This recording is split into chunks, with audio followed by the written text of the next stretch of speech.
This is Akashvani Shillong, the Northeast News Bulletin, read by Indrani Rejana. The headlines. President Draupadi Murmu extends warm greetings to the people of Nagaland on Statehood Day. Nagaland celebrates its 63rd Statehood Day, marking its formation as the 16th state of India in 1963. Lok Sabha passes the Manipur Goods and Services Tax Second Amendment Bill 2025. The 26th edition of the Hornbill Festival commences with vibrant festivities at the Naga Heritage Village in Kisama. And now the news in detail. President Draupadi Murmu yesterday extended warm greetings to the people of Nagaland on Statehood Day. In a social media post, the president said that, blessed with a rich culture and boundless natural beauty, Nagaland continues to make commendable strides in sustainable development. She added that the state's tribal diversity and unique heritage remains a source of pride and conveyed her best wishes to the people of Nagaland for a bright, prosperous and peaceful future. Nagaland yesterday celebrated its 63rd Statehood Day, marking its formation as the 16th state of India in 1963.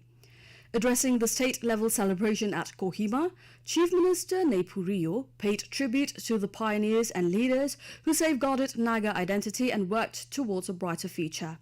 He said the people of Nagaland have showed courage, perseverance and foresight in overcoming challenges and enabling the state to achieve significant progress.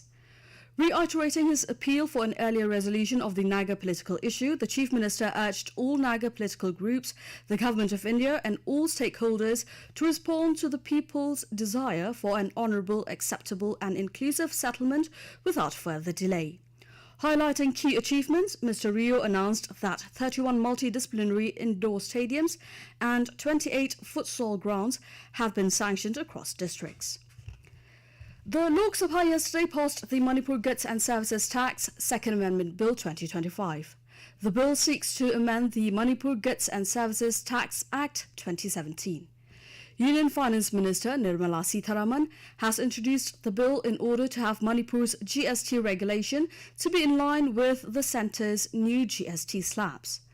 The Second Amendment Bill also aimed to replace a subsequent ordinance promulgated in October of 2025.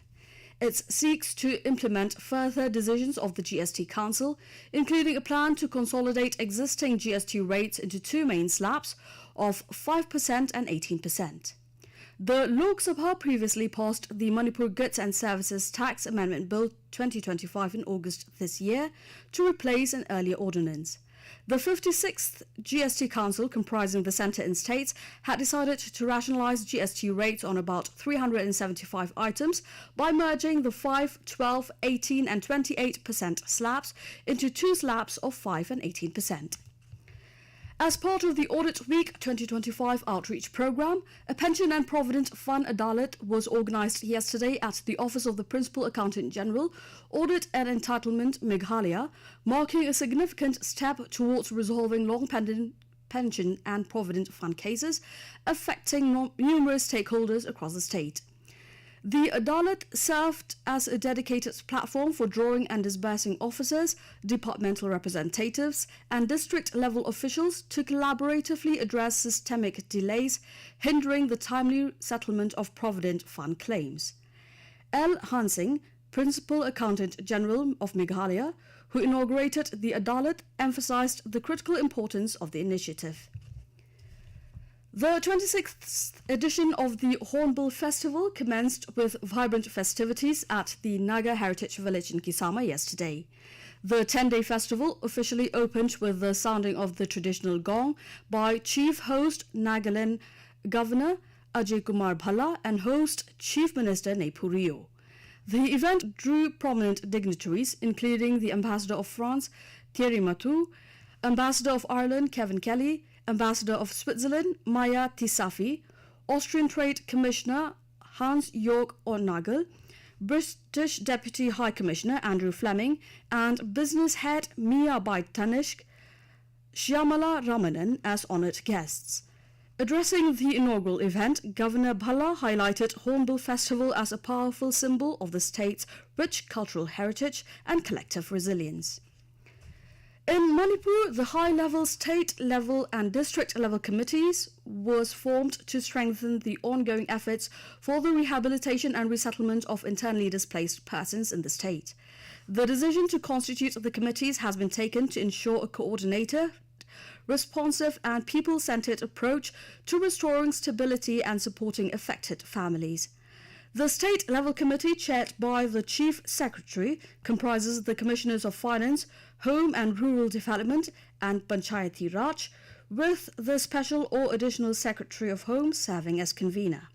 The committee will provide strategic oversight and policy direction on the rehabilitation and resettlement efforts. In Manipur, the World AIDS Day 2025 was observed today across the state.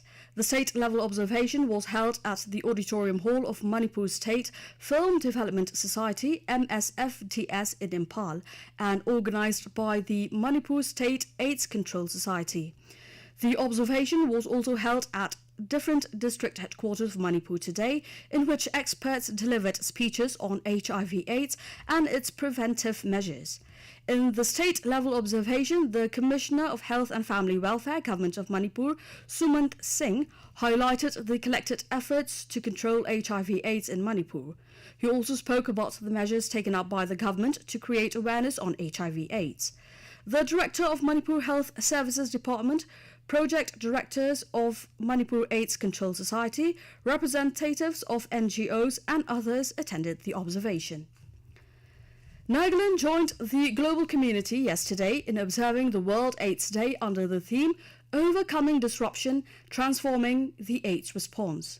At a program held in the District Hospital Dimapur, Mission Director Health and Family Welfare, Dr. Kevedui Theo, highlighted that Nagaland continues to record the second highest adult HIV prevalence rate in India at 1.37%. He stressed the urgency to create a resilient and inclusive approach that protects vulnerable groups and strengthens public health systems to achieve the goal of ending AIDS by 2030. He urged stakeholders to combat stigma and emphasized upon compassion and protecting the rights and dignity of people living with HIV. World AIDS Day 2025 was observed across various parts of the state of Mizoram. In Aizawl, the main program was held at Vanapa Hall, organized by the Mizoram State AIDS Control Society, MSACS. This year's global theme is Overcoming Disruption, Transforming the AIDS Response. Assembly Speaker Pu Lalbyak Zama attended the event as the chief guest. In his address, he urged the people of Mizoram to remain committed in their efforts to prevent the spread of HIV. Lalbyak Zama noted that with rapid development comes the emergence of new health challenges, and HIV/AIDS remain among the most significant. MSACS Project Director Dr. Jane Ralte also spoke at the program. She highlighted that the first HIV case in Mizoram was detected in 1990, and since then, a total of 33,641 individuals have tested positive up to October of 2025. Tripura Chief Minister Dr. Manik Saha has urged for increased HIV/AIDS screening across Tripura to ensure early detection and better prevention. Speaking at the state-level AIDS Day event at MBB Ground, he said awareness must be strengthened in schools and colleges, with teachers discussing the issue regularly in class.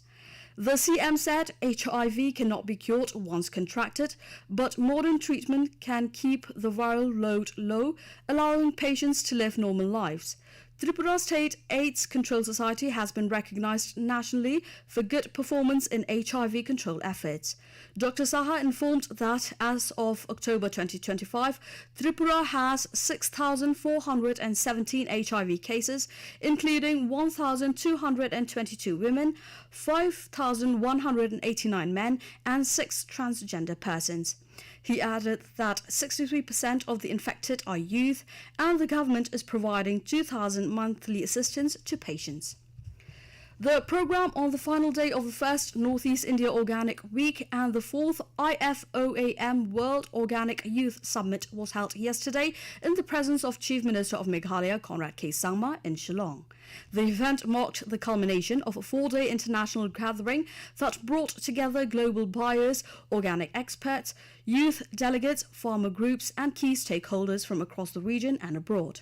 In his address, Chief Minister Conrad K. Sangma underscored that advancing the organic mission requires unwavering and coordinated efforts from all stakeholders. He also emphasized the cultural depth of organic farming in Meghalaya. And with that, we end the Northeast News Bulletin, which came to you from Akashvani Shillong. Have a nice day.